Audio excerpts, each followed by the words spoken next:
అందరికీ నమస్కారం అండి. Welcome back to Supriya vlogs. ఈరోజు కొత్త రెసిపీస్తో వచ్చామన్నమాట.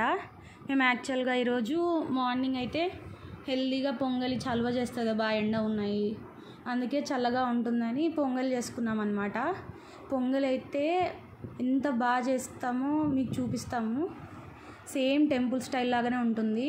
మిరియాలు వేస్తాం కదా కారం కారంగా, సో చాలా బాగుంటుంది. దానికి కాంబినేషన్గా పులుసు అన్నమాట ఇక్కడ వేస్తున్నాం చూడండి. ఈ పులుసు నార్మల్గా అందరు రెగ్యులర్గా తెల్ల చట్నీ చేసుకొని తింటారు కదా, పల్లి చట్నీ, అది కాకుండా ఇలా చేసి చూడండి, చాలా బాగుంటుంది రెసిపీ. ఇంకా ఆఫ్టర్నూన్ అయితే కాకరకాయ ఫ్రై అన్నమాట. కొద్దిగా కూడా చేదు లేకుండా ఎలా చేయాలి అంటే పిల్లలకు కూడా బాగా నచ్చుతుంది. అంటే ఈ ఫ్రై కరకరగా ఉంటేనే బాగుంటుంది అన్నమాట. సో మా స్టైల్లో ఎలా చేస్తాము చేదు లేకుండా ఇంకా కరకరగా టేస్టీగా ఎలా ఉండాలో ఈ వీడియోలో అయితే చూపిస్తున్నాం అన్నమాట. పొంగల్ అయితే మీరు తప్పకుండా ట్రై చేయాలండి రెసిపీ. దాని కాంబినేషన్ పులుసు అయితే మేబీ మీరు ఎక్కడ చూసి ఉంటారో లేదో నాకు తెలియదు, కానీ చాలా రేర్ అనమాట. మా ఇంట్లో ఇలా చేసుకుంటాము. నార్మల్గా అందరూ పల్లి చట్నీ చేస్తారు, అది ఇంకా రొటీనే కదండి. ఇలా ఒకసారి ట్రై చేయండి, పొంగల్కి చాలా బాగుంటుంది. సో ఇప్పుడైతే వీడియోలోకి వెళ్ళిపోదాము. ఇప్పుడేమో ఫస్ట్ కాకరకాయ అనమాట. కాకరకాయలని ఇలా వేయించే ముందు 1 అవర్ ముందు ఉప్పులో నానబెట్టి పెట్టాలన్నమాట. దాంట్లో పసుపు కూడా యాడ్ చేసుకోవచ్చు, మీ ఇష్టం. నేనైతే పసుపు యాడ్ చేయలేదు. మేము పసుపు యాడ్ చేయకుండా నార్మల్గా ఉప్పులో నానబెట్టి 1 అవర్ మూత మూసి పెట్టామన్నమాట. సో అవి తీసుకొని ఇలా కొద్దిగా ఆయిల్ ఎక్కువగానే వేసుకోండి, ఎందుకు అంటే తర్వాత అంతా డ్రైన్ చేసేస్తామన్నమాట లాస్ట్లో అంతా వేయించిన తర్వాత. సో కాకరకాయ అయితే కరకరగా ఉంటేనే బాగుంటుంది. మెత్తగా ఉండాలి అంటే అది వేరే రెసిపీ ఉంది, ఆ తర్వాత మళ్ళీ చూపిస్తాము. సో ఇప్పుడు చూడండి, గోల్డెన్ బ్రౌన్ కలర్ వచ్చాయి కదా. సో దీంట్లో కొబ్బరి పొడి ఇదేంటి అంటే మేము బయట తీసుకున్నాం అనమాట బిగ్ బాస్కెట్లో. ఈ కొబ్బరి పొడి, ఉప్పు, కారం, పసుపు అనమాట. పసుపు మాత్రం ఖచ్చితంగా యాడ్ చేయండి, పసుపు చాలా హెల్దీ అనమాట. సో కొబ్బరి పొడి యాడ్ చేస్తే కారం కూడా బాగా సెట్ అవుతుంది. ఇంకా కాకరకాయలో ఇంకోటి చెప్పడం మర్చిపోయాను, ఏంటి అంటే ఉప్పు బాగా కడుక్కోండి నానబెట్టిన తర్వాత, అలాగే ఉండకుండా. ఇంకా తర్వాత ఉప్పు తక్కువ యాడ్ చేసుకోండి. సో ఇప్పుడు పొంగలికి అయితే 1 గ్లాస్ బియ్యంకి 3/4 కప్పు, 3/4 అంటే 3 పావులు అనమాట. సో అంత పెసరపప్పు యాడ్ చేసుకోండి. ఫస్ట్లో లైట్గా వేయించుతున్నాం అనమాట. తోట ఆయిల్ డ్రైగా వేయించండి కొంచెం లైట్గా, ఎందుకంటే టేస్ట్ చాలా బాగుంటుంది అలా చేస్తే, మనకు టెంపుల్ స్టైల్లో వస్తుంది. సో లైట్గా అనమాట ఇలా వేయించిన తర్వాత మళ్ళీ మనం కుక్కర్లో పెట్టుకుంటాం కదా, సో ముందైతే ఇలా వేయించుకుంటున్నాము. పొంగల్ మాత్రం చాలా టేస్టీగా వస్తుంది ఇలా చేస్తే, తప్పకుండా ట్రై చేయండి. ఇంకా ఏమైనా సజెషన్స్ ఉన్న వీడియోస్ కోసం అవి మాకు కామెంట్ చేయండి. సో ఇప్పుడు తీసుకున్నాం కదా, ఇది లైట్గా వేయించుకున్న తర్వాత ఇవి మళ్ళీ కుక్కర్లో పెడుతున్నాము. ఇంకా సో వాటర్ వేసుకోవాలి. ఇప్పుడు వాటర్ ఎంత వేసుకున్నామంటే 1కి 5 గ్లాసెస్ వాటర్. ఇంకా పసుపు యాడ్ చేస్తాం కొద్దిగా. ఇప్పుడే పసుపు యాడ్ చేస్తే కలర్ కట్టె పొంగలి అంటారు కదా, సో అలా అనమాట. పసుపు యాడ్ చేస్తే కలర్ బాగుంటుంది. వితౌట్ పసుపు కూడా చేసుకోవచ్చు, కానీ పసుపు యాడ్ చేసుకుంటే కలర్ బాగుంటుంది, టేస్టీ కూడా. సో ఇంకా సాల్ట్ కూడా యాడ్ చేస్తున్నాం తగినంత దానికి. ఇంకా మిరియాలు కూడా ఇప్పుడే యాడ్ చేసేస్తున్నాము. ఇంకా జీలకర్ర కూడా యాడ్ చేసామన్నమాట.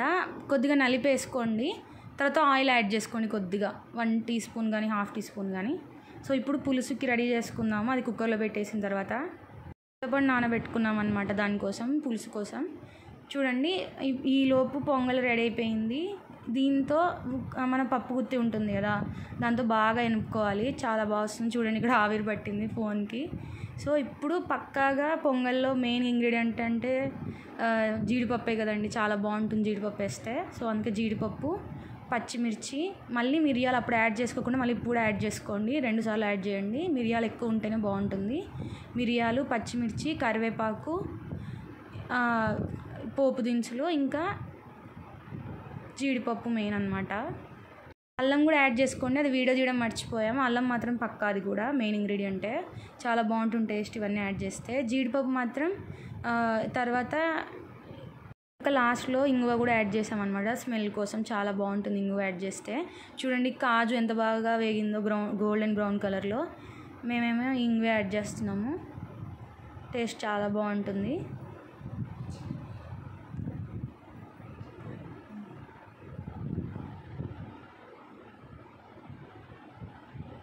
ఇంగువ బాగానే పడుతుంది, స్మెల్ బాగుంటుంది కదా. కాజు ఇంకా కావాలంటే కూడా మీరు యాడ్ చేసుకోవచ్చు. ఇప్పటికి చాలా వేసాం ఆల్రెడీ. లాస్ట్లో ఈ అమూల్ బటర్ ఉంటుంది కదండి, చిప్లెట్ సాల్టెడ్ బటర్, ఇది అదొకటి యాడ్ చేసామన్నమాట. టేస్ట్ చాలా బాగుంటుంది అది యాడ్ చేస్తే, ఎక్స్ట్రా ఫ్లేవర్ అనమాట. అది సాల్టెడ్ కాబట్టి కొంచెం టేస్ట్ బాగుంటుంది. మీరు కూడా తప్పకుండా తీసుకోండి అమూల్ది. ఇది అవైలబుల్గా లేదు అంటే గీ కూడా యాడ్ చేసుకోవచ్చు లాస్ట్లో. సో ఈ తర్వాత ఇందాక తీసుకున్నదంతా దీంట్లో వేసుకోండి. చూడండి ఇప్పుడే ఎంత టెంప్టింగ్గా ఉందో చూస్తేనే. ఆ కలర్ చూడండి ఎంత బాగా వచ్చిందో, స్మూత్గా కూడా వచ్చింది కదా పెసరపప్పు, అవన్నీ బాగా ఉడికాయి. మీరు మామూలుగా రైస్ కోసం ఎన్ని విజిల్స్ అయితే రాణిస్తారో దానికన్నా ఒక 6-7 విజిల్స్ ఎక్స్ట్రానే రాణించండి.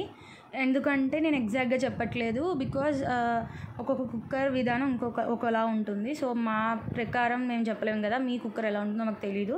సో మీ ప్రకారం మీ రైస్కి ఎంత రాణించుకుంటారో దానికి 6 or 7 ఎక్స్ట్రా రాణించుకోండి. సో ఇప్పుడైతే పులుసు రెడీ చేస్తున్నాము. ఆయిల్ కొద్దిగా వేసుకొని తిరువాతకు సరిపడా, ఇంకా పోపు దినుసులు, పచ్చిమిర్చి కొద్దిగా తరుక్కొని వేసుకోండి, కరివేపాకు యాడ్ చేయండి.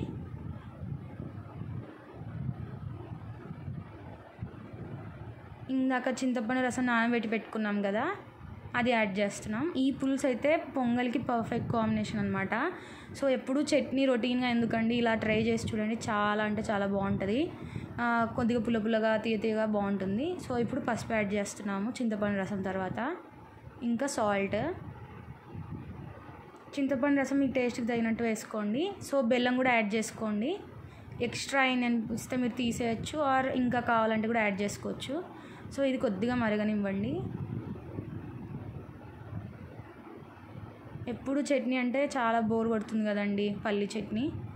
నార్మల్గా మేమైతే 2 చేసుకునే వాళ్ళం, ఈరోజు మీకు చూపిద్దామని చెప్పి ఇది ఒకటే చేసి చూపిస్తున్నాం అనమాట. సో ఇప్పుడు దానికి కొద్దిగా తిగ్గా రావాలి అంటే ఇలా పప్పులు తీసుకోవాలి, దీన్ని గ్రైండ్ చేసుకోవాలి. జస్ట్ గ్రైండ్ చేసుకొని పౌడర్గా గ్రైండ్ చేసుకొని దాన్ని అందులో పులుసులో యాడ్ చేసుకున్నాం అనుకోండి, టేస్ట్ బాగుంటుంది. ఇంకా కొంచెం తిగ్గా కూడా అవుతుంది. ఇప్పుడు పల్చగా ఉంది కదా, అప్పుడు కొంచెం తిగ్గా అవుతుంది పేస్ట్ అనేది. చూడండి ఇది ఫైన్గా పట్టేసుకున్నాము, దాన్ని పులుసులో యాడ్ చేసామన్నమాట. ఇంకా పొంగలి చూడండి, ఆ చిప్లెట్ అంతా కరిగిపోయింది అనమాట, బటర్ చిప్లెట్. టేస్ట్ స్మెల్ చాలా బాగా వస్తుంది. తప్పకుండా ట్రై చేయండి మీ ఇంట్లో కూడా. పులుసులో అది యాడ్ చేసిన తర్వాత ఆ వీడియో మిస్ అయింది అనుకుంటా. సో ఇప్పుడు వడ్డించేటప్పుడు చూపిస్తాను.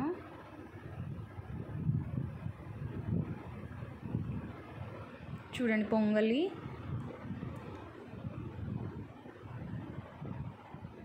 ఇంకా పులుసు చూడండి ఇప్పుడు తిగ్గా అయింది కదా, పప్పుల పొడి యాడ్ చేసినందుకు. పొడిలో ఏమి సాల్ట్ యాడ్ చేయక్కర్లేదు, ఆల్రెడీ ఇందులో యాడ్ చేసాం కాబట్టి. చూడండి ఎంత టెంప్టింగ్గా ఉందో, తప్పకుండా ట్రై చేయండి. Thank you.